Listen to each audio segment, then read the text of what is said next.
Το λόγο έχει ο κύριος Ιωάννης Αντωνιάδης και να ετοιμάζεται ο κύριος Ιωάννης Λαγός.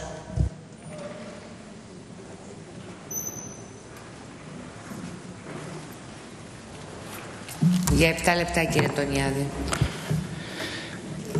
Κυρία Πρόεδρε, κυρίες και κύριοι συνάδελφοι, καταρχάς καλό μεσημέρι. Η εισαγωγή είναι αφιερωμένη στο Προεδρείο, κυρία Πρόεδρε. Πιο εύκολα κατακτάς την κορυφή του Ολύμπου και του Έβερεστ παρά την κορυφή του βήματος της Βουλής. Υπόθηκε και από άλλους συναδέλφους, συμφωνώ και επαυξάνω, ότι αυτή δεν είναι Βουλή των βουλευτών όπως προβλέπει το Σύνταγμα, αλλά είναι η Βουλή των κοινοβουλευτικών εκπροσώπων, των υπουργών, των προνομιούχων, είναι η Βουλή του 1/5 μετά των χειροκροτητών και του ακροατηρίου. Και διαρωτώ με ειλικρινά, όταν εδώ από την πόλη και την χώρα η οποία γέννησε τη δημοκρατία δεν μπορεί μέσα σε αυτό το κοινοβούλιο να διασφαλιστεί η ισονομία και η ισοπολιτεία, τι μπορεί να προσδοκά ο κάτοικος της Φλόρινας και του Σουφλίου? Το κλείνω το θέμα, το αυτονόητο. Επιτρέψτε μου, κύριε Αντωνιάδη, όμως να κάνω μία παρατήρηση. Όσες θέλετε. Ότι ο κανονισμός, μισό λεπτό, ότι ο κανονισμός αναφέρει αυτά ακριβώς τα οποία είπατε, και δυστυχώς αυτός ο κανονισμός δεν συντάχθηκε το τελευταίο τετράμινο, αλλά είναι εδώ και πάρα πολλά χρόνια, και για τη σύνταξη αυτού του κανονισμού συνέβαλαν συγκεκριμένες πλειοψηφίες. Και νομίζω ότι αυτό το ξέρετε. Κυρία Πρόεδρε. Συνεχίστε και με συγχωρείτε για τη διακοπή. Για τον χρόνο θα σας πω μόνο κάτι. Κυρία Πρόεδρος, θα σας αφαιρέσω το χρόνο.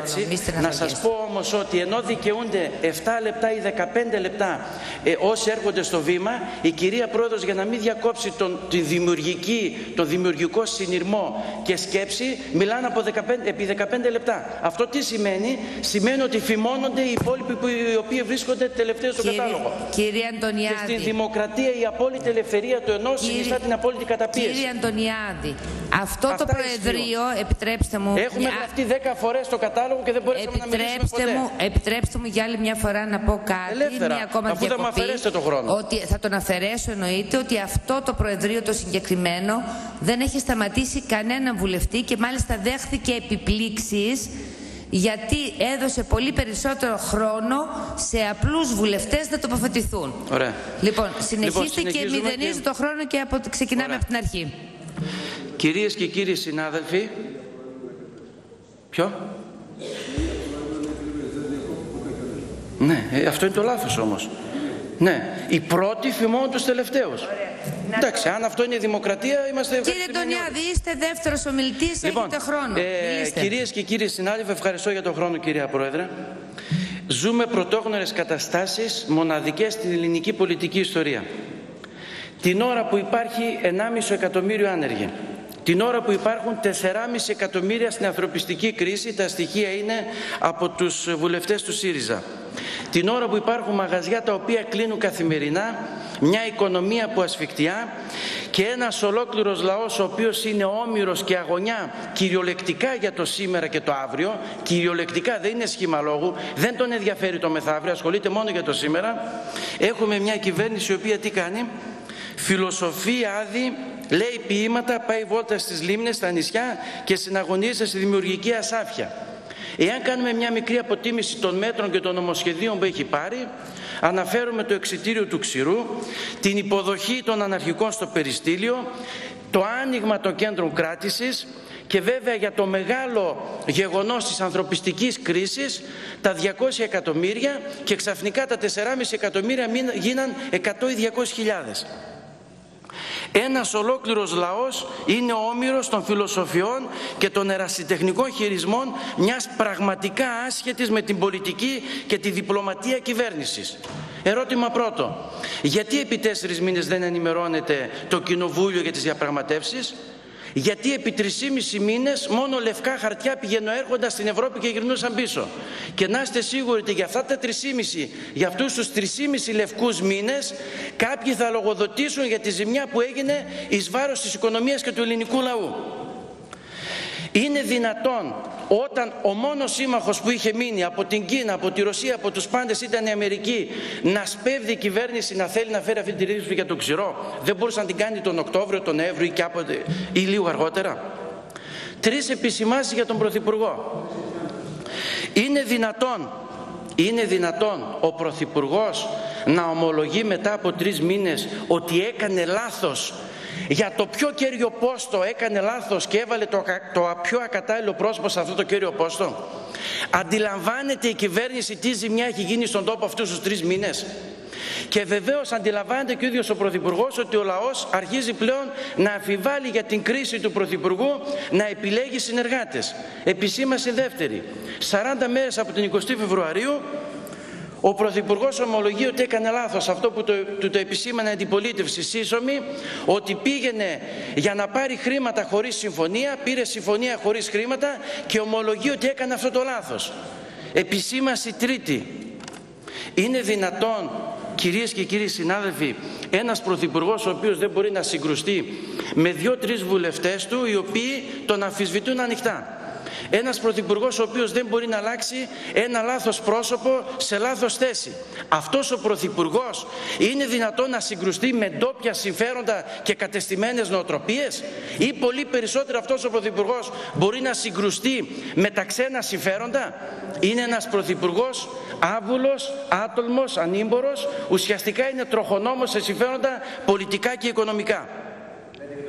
Η κόκκινη γραμμή την οποία επικαλείται συνεχώς η κυβέρνηση είναι η χώρα. Σε αυτούς τους 3 μήνες αυτό το οποίο θα έπρεπε να έχει ήδη γίνει, να μαζευτούν οι σοφοί όλης αυτής της χώρας, παρουσία της πολιτικής ηγεσίας, της πνευματικής, της θρησκευτικής, και να μην βγουν από την Βουλή ή από το Μέγαρο Μαξίμου εάν δεν βρουν τρόπο να υπάρξει ανάπτυξη. Ανάπτυξη και σωτηρία είναι ταυτόσιμες έννοιες. Χωρίς την ανάπτυξη δεν υπάρχει σωτηρία. Αλήθεια, στο νομοσχέδιο θα σας πω, συνάδελφε, έρχεται η ώρα και το νομοσχεδίου, μη στεναχωριέστε. Γιατί βάζετε βαρύγδουπους τίτλους στα νομοσχέδια τα οποία δεν έχουν καμία σχέση με την πραγματικότητα? Επανακίνηση της οικονομίας, εκδημοκρατισμός της δημόσιας. Εγώ κάθε μήνα θα ρωτάω, πέρασαν 40 μέρες, πόση επανακίνηση της οικονομίας είχαμε με αυτό το περίφημο νομοσχέδιο, το οποίο ουδέμια σχέση είχε με την οικονομία?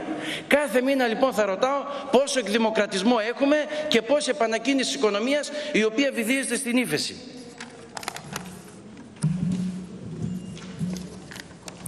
Για το νομοσχέδιο που ενδιαφέρεται πάρα πολύ ο συνάδελφος, να πω ότι το νομοσχέδιο είναι όντως στη σωστή κατεύθυνση. Πλην όμως είναι μια παρονυχίδα σε σχέση με την οικονομία, με τους νόμους, τους κανόνες και τους θεσμούς που την διέπουν. Εάν συνεχίσουμε σε αυτόν τον ρυθμό, σε λίγο δεν θα υπάρχουν ούτε επιχειρήσεις και οι συναλλαγές δεν θα γίνονται με αυτά τα χρωστούμενα, θα γίνονται με προϊόντα. Είπα όμως ότι είναι στη θετική κατεύθυνση και θα το στηρίξουμε. Κύριοι συνάδελφοι, ποτέ άλλοτε τόσο πολλοί δεν ασχολήθηκαν τόσο πολύ χρόνο για να παράξουν τόσα λίγα αποτελέσματα, και αυτό είναι κατόρθωμα της κυβέρνησης ΣΥΡΙΖΑ. Θλίβομαι μόνο για το 36% που το στεναχωρήσατε, το πικράνετε, το απαγοητεύσατε, ενώ σας στήριξε. Θα κλείσω λέγοντας ότι μπορεί να γίνει συμφωνία, εύχομαι και το ελπίζω, η συμφωνία θα γίνει και δεν θα καταστραφεί η χώρα. Δεν υπάρχει όμως περίπτωση με κυβέρνηση ΣΥΡΙΖΑ αυτή η χώρα να δει άσπρη μέρα, για τον απλούστατο λόγο γιατί είναι εχθρός της ιδιωτικής πρωτοβουλίας, της επιχείρησης και του επιχειρήν. Όσο υπάρχει αυτή η κυβέρνηση, είναι καταδικασμένη η χώρα να σέρνεται στη στασιμότητα, στο τέρμα, στην ευβεβαιότητα και στην ανασφάλεια. Ευχαριστώ.